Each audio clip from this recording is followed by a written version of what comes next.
Okay, this is part 2 of my little homemade rocket stove. A little better description of how I made it. This is all 1/4 inch wall, 4-inch square tube.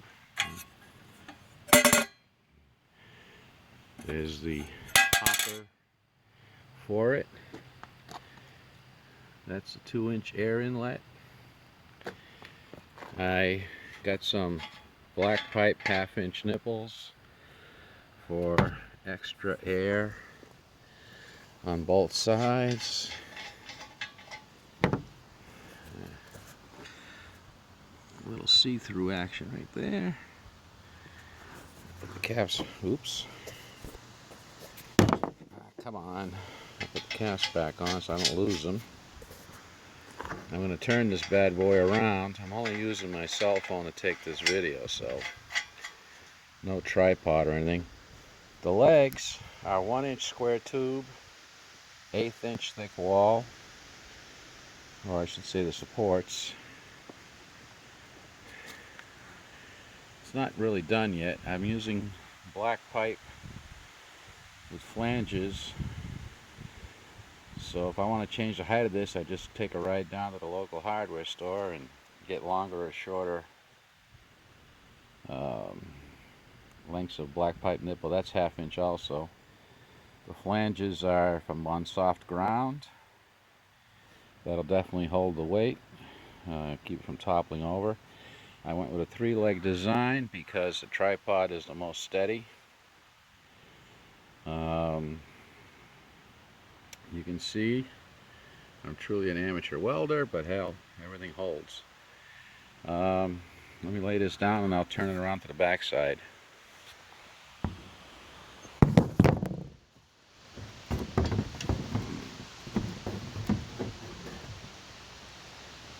Okay.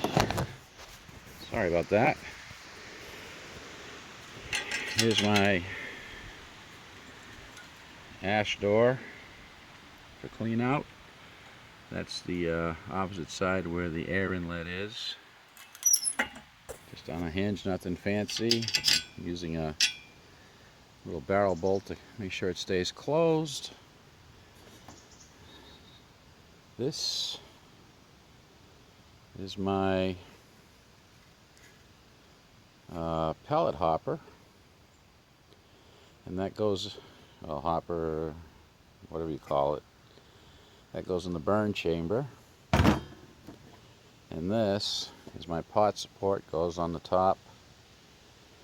I get this this metal in the plumbing section of all places. They're made to protect pipes and stuff in the wall from nails and screws. Very cheap. So I just did a crisscross cut and tack welded it. This is my pot support for the top. There I go again. I gotta lay this down and show you how the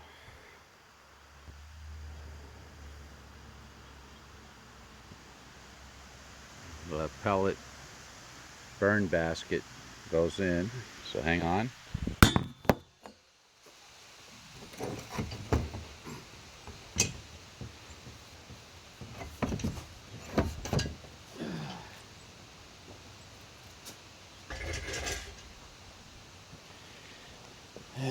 Sure would be nice to have a tripod.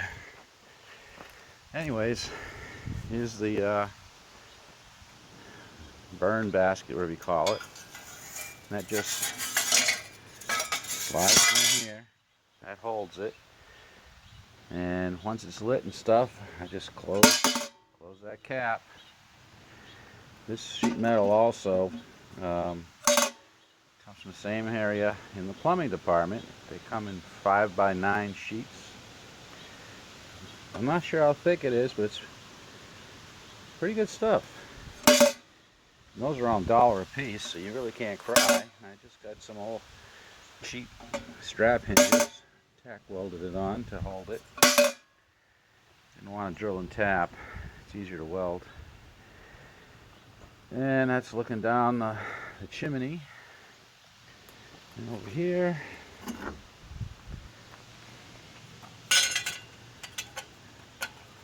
cut some slots on the top to keep it from wiggling around, and you can set your pot on top of there if you're in the mood to cook. I've got a small steel barrel I've been using for trash cans. About a, I don't know, 25 gallon, 30 gallon maybe. I'm gonna see if I can design it to go over the top of this chimney, seal it off, put an exhaust pipe at the bottom of it, and then use this as a true heater. Whereas the heat will rise out of here. I'll put a, I don't know, some kind of steel plate here, raise it an inch or two above the stack so it can breathe and come down like this, with the barrel sitting over it. Oops, I'll get this out of the way. And have the exhaust coming out the back where the barrel would be. The barrel would be around, you know, the barrel's around, I don't know, 18 inches across at most. And so the heat would rise up out of here, be forced down, heat the whole steel cylinder, then exhaust out the back and up. And once the draft gets going, from other videos I've seen, this thing will sound like a vacuum cleaner. So it's a work in progress. I'm proud of it, actually. I'm very tickled at how it worked yesterday. I'm going to fire it up again and test drive my auxiliary air on the sides, these things here. So I got to find a way to plug this hole here, see how those do. I'll probably use a magnet because I don't have any metal I'm willing to use on that right now. That's about it. Today's test drive, I'm gonna pack the hopper and see how long it takes to burn it up and self-feed and all of that happy stuff. So that's all for now.